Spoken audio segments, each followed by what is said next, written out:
John King for the Sprawl post-event at Cage Warriors 80. Another successful event for Cage Warriors, another successful event for you. You must be relieved. I imagine you've been a busy man tonight.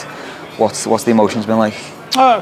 We've done over 80 shows now, so the relief is not something that becomes an issue with these shows. It's a well-oiled machine. Everybody knows what to do and where they're doing it. Everyone's got a part to play, and we walked out a treat tonight. The venue was rammed from ground floor right up into the balconies from 7:30. Yeah.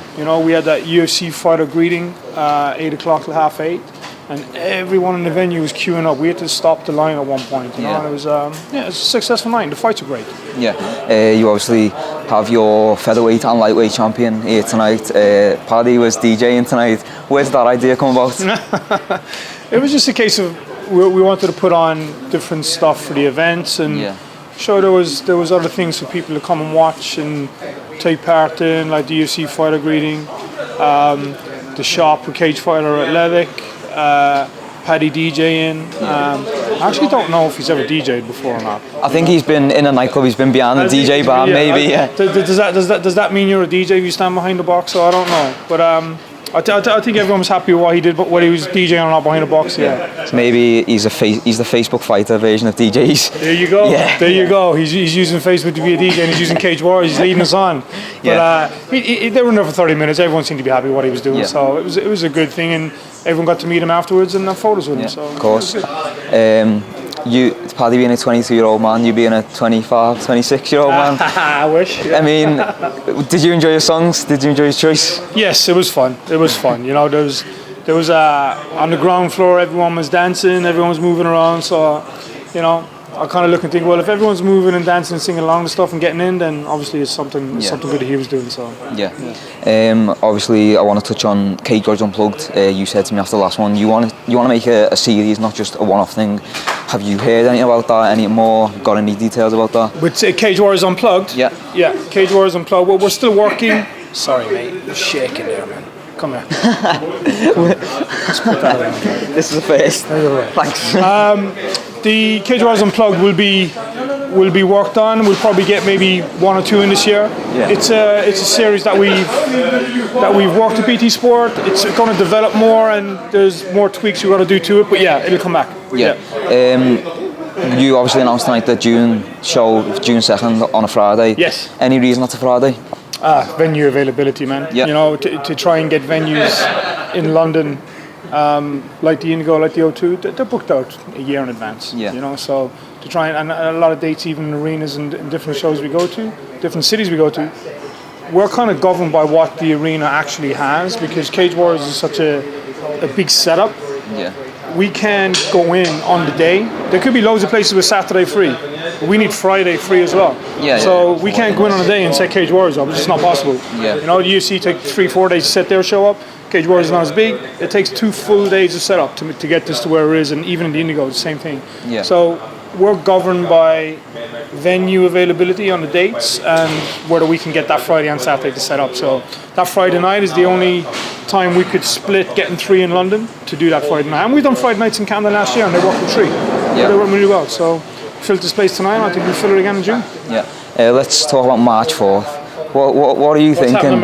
Putting on 2 Cage Warriors shows, one in Dublin, one in Newport. I mean, that's a risk. What was the idea behind that? Okay, so there's a Cage Warriors Academy that we're running. And the idea behind the academy is that we help the regional shows to bring in bigger safety procedures, give the fighters a bigger picture to follow. Because if they're fighting on Cage Warriors Academy shows, they can progress into the Cage Warriors number shows like here tonight. Richard Shore runs the Cage Warriors Academy in Wales. Jimmy Johnston runs it down South England. And I can tell you there are 2 other UK MMA events that have agreed to be Cage Warriors Academies. One of them will be announced this week, and then we'll announce the other probably the week after. And so academies here, there, and everywhere, they all feed into each other as a pool of fighters to share, and having 2 in the one night, and That's what happens. Yeah. You know, there'll be a lot to follow. Still no stress. You'll be tweeting the whole time. Yeah, we've got people at both shows, so it's an imperative we don't miss it. Let's talk about this. Race to grind. Yeah, new deal, new sponsorship. Yeah. They've obviously sponsored a few fighters tonight. Yeah. Where did that come about, and how is that going to benefit fighters? It's going to benefit fighters because we've had talks with apparel brands for the past 6 to 8 months. Yeah. And it comes down. We've had a lot of apparel brands who are UFC sponsors, who their next look at is to try and get in with a UFC Fight Pass organisation. Yeah. And a lot of them were looking for a kind of an exclusive, like the Reebok brand has with the UFC, and we're a fighters promotion. Yeah. So we thought we want a deal that works for the fighters and not for the corporate side of it. So we've done a deal with CF Athletic, Embrace the Grind, and the deal is basically any fighter on the main card of a Cage Warriors event has 2 options. They can be half sponsored, where they just wear CF Athletic shorts, walkout tee, but they can put their own sponsors' logos on.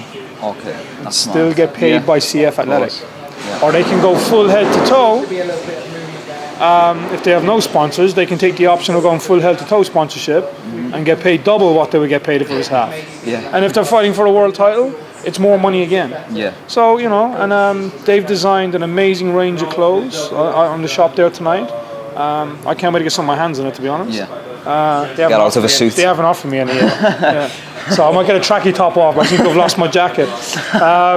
So the fighters have the option of being sponsored, half sponsored, and no matter what they do, they get paid by CF Athletics. So they were here tonight. They went around, they spoke to some of the guys in the main event. They did some deals here at the back of the arena before the guys went out and fought, and you know, a lot of guys did well. Yeah. Cage Warriors have recently brought in new medical procedures and things like that, and it means a lot. You know, it's a lot safer for fighters, but it can also be a hindrance. Just not in terms of health, but it can be difficult for fighters to get pulled, as Nathaniel Wood did last minute, day before the weigh-ins. To have your co-main event pulled that late, was that, you know, with all due respect, he obviously has health issues and he has to be pulled, but that must be a little bit difficult to deal with. No, we've been doing this a long time, and we always match above and beyond the fights that we need. Yeah. We'll always match fights 3, 4, and 5 of the main card, as if any one of those fights could be the main event. Yeah. So we've always got something to fall back on. Because if you don't take that into consideration when you're putting on a fight night of this size, this organisation, you're being a little naive to think you're not going to have pullouts.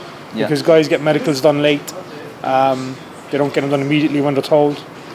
So that happens, and there's nothing you can do about it. It's the toughest sport in the world. And until they actually weigh in and then get to the arena, anything can happen with a fight. Yeah. And just one last thing I want to touch on before we go is April 1st, Liverpool, maybe building up to be one of the biggest Cage Warriors shows, if not one of the biggest MMA shows of the year. You've obviously got Paddy, your featherweight champion defending, you've got Chris, your lightweight champion defending. We're far away, but what's going on with that event at the moment?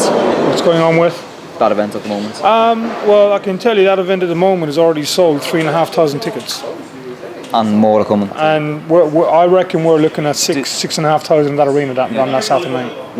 Did you not sell 3,000 last time? The whole? We already done, yeah. We've done that the last time, but we've already done that now. Yeah, and we've already released one fight. Yeah. You know, those tickets were sold before we released that one fight of Paddy and Matt. That's an amazing fight. I'm so looking forward to that fight. Yeah. We've got some fights verbally agreed, and they still have to be contracted. And you know, we're doing three shows in 7 weeks, 2 arena shows and the O2, and then we're back in Wales and London as well. So it's a busy time for us, and trying to put all these fights together. It takes a bit of time. There's a lot of phone calls, a lot of emails, and yeah, we'll have a full card for April 1st. It'll be a big night. Do you know what stress is? No. I didn't think so. We don't do it. It's no point. It's a waste of time. It's a waste of headspace. Yeah. Of course. Last thing on Liverpool, Paddy and Nad. That is, you could call that a risky fight because Paddy's in his hometown. He's the star of the show, and he's fighting his toughest opponent to date.